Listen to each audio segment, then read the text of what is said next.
This is Euclid Book 2, Proposition number 10, Part 3.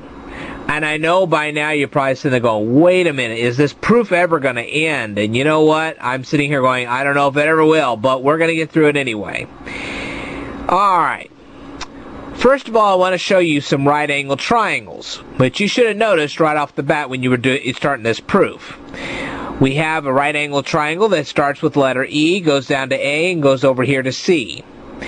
We have established in the proof already that the sides EC and CA are equal in length. Therefore, the angles AEC and the angle EAC are equal in size, and they actually end up being 45 degrees each. Okay? Now, we have another right-angled triangle. It starts with letter E, comes down to C, and it goes over to B.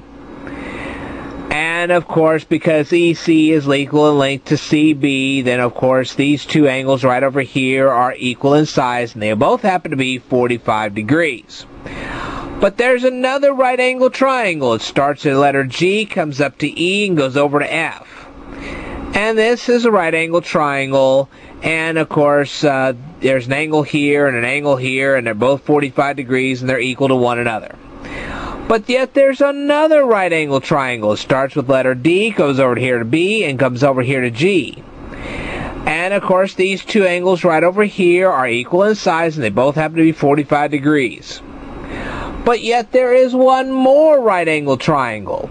Starts with letter G, comes over to D, and goes all the way over to A. Alright, now we don't know all the facts on this triangle yet, but we're going to get there. But there's also a parallelogram, and you should have noticed this by now. It starts with letter C, comes up to E, goes over to F, and comes down to D. Wow! I can tell you right now, that is a lot of information to remember. Alright.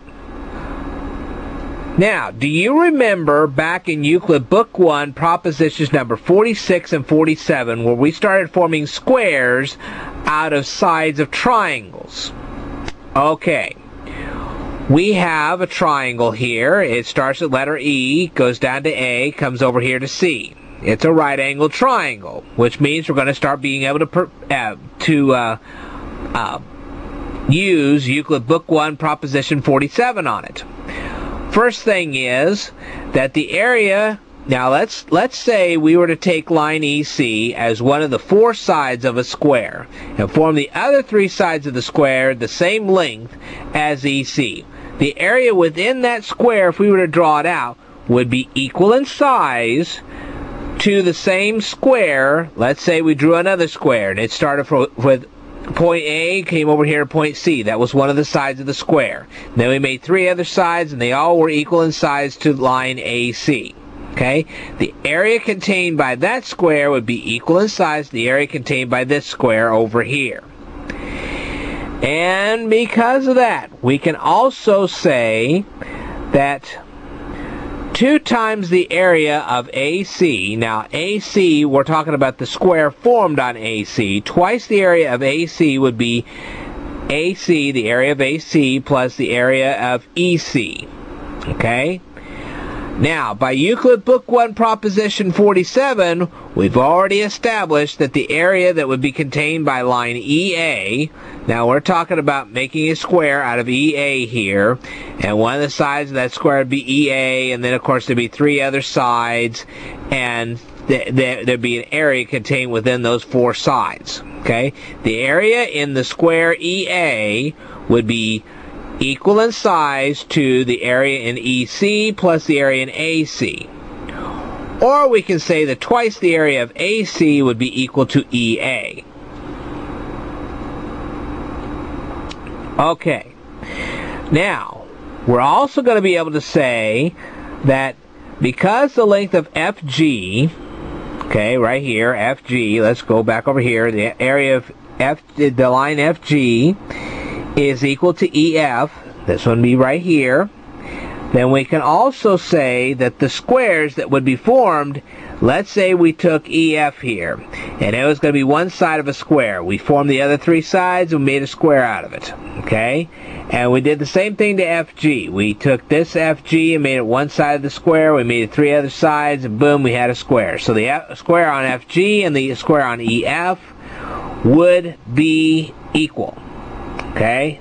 The areas in those two squares would be equal.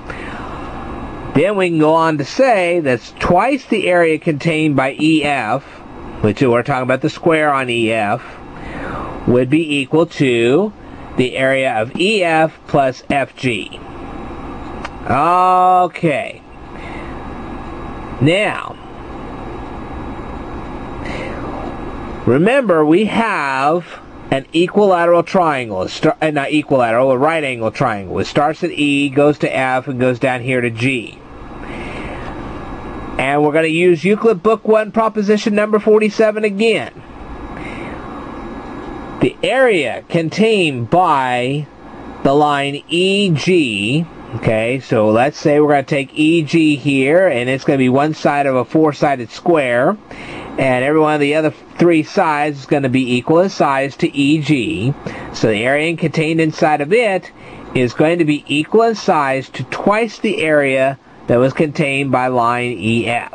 So EF being one of the sides of a four-sided square, you make the other three sides the same size as EF, and the area contained by that would be 1/2 of the area contained by EG. Okay? Now, EF equals CD. Here's line EF here, and here's line CD here, and they are equal in size because of Euclid Book 1 proposition number 34. So the square on EG, which is this one right here, is equal to twice the square on CD.